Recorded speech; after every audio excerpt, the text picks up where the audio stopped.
waa mid ka mid ah guulaha waaweyn ee dowladda Soomaaliya samaysay muddadii sanadkeeda ay jirtay inay la soo wareegto maamulka hawada Soomaaliya isla markaana laga maamulo Muqdisho.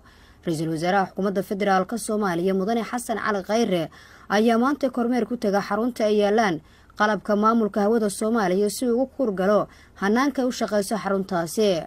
Ra'iisul Wasaaraha Xukuumadda Federaalka Soomaaliya Mudane Xasan Cali Khayre ayaa waxa xaruntaasi ku soo dhaweeyay wasiirka gaadiidka iyo duulista hawada, wasiir ku-xigeenka wasaaradda iyo mas'uuliin ka tirsan hay'adda saadaasha hawada, kuwaas oo ra'iisul wasaaraha warbixin ka siiyay qaabka ay u shaqeyso xaruntaasi iyo muhiimadda ay u leedahay dalka. Howlwadanada xaruntaasi ayuu ra'iisul wasaare Khayre waxa uu mid kasta xaaladiisa gaar uga wareysanayay, halka uu sidoo kale kormeeray xarunta loogu talagalay inay degaan shaqaalaha xarunta maamulka hawada Soomaaliya ka shaqeyn doona.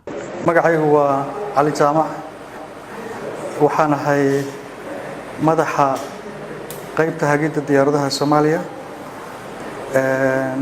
Halkan waxaa ku rakiban qalab la yiraahdo communication facilities.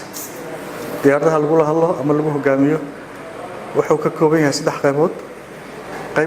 Laba qaybood waa raadiyaal, qayb waxa la yiraahdo VHF, range-geedu uu gaaro 200 mayl 250 mayl.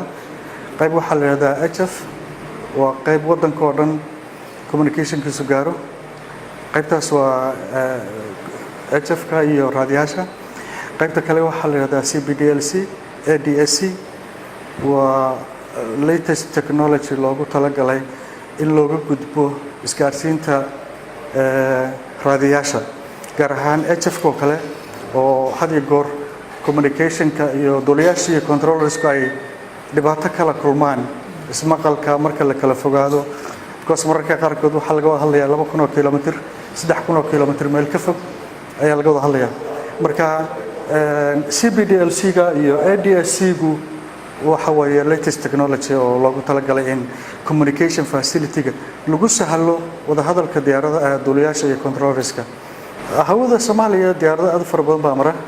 Basically waxaana weeye arrintu air transport ayaa guud ahaan kordhaya.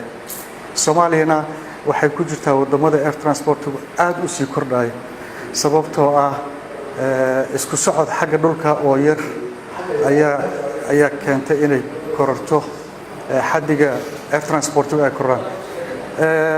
Guud ahaan diyaaradaha waxay u qaybsamaan qayb dul marta wadanka oo transit ah oo adduunyada u kala gooshta, qayb soo degaysa kana kacaysa. Marka dulmarka haddii aan qiyaaso 150 ilaa 200 in ku dhow diyaaradood ayaa wadanka dulmara oo inta badan u badan traffic ka yimaada bariga dhexe oo u socda koonfurta Afrika ama Afrika inteeda badanba, iyo traffic ka yimaada Europe oo u socda Indian Ocean-ka gaar ahaan Seychelles, Mauritius, Reunion, Madagascar, dhulkaas oo dhan.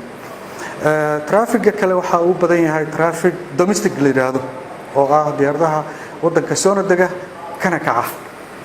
Domestic-gu qiyaastii isaguna 200 oo flight waa gaaraya oo guud ahaan wadanka oo dhan taga dad magaalooyinka waaweyn kaliya, laakiin subaxii garoonka haddaad timaado magaalo kasta ama tuulo kasta oo wadanka Soomaaliya ku taallaba diyaarada u kacaysa, diyaarada ka imaanaysa. Taasina waxay ka mid tahay sababaha kordhiyay air transport.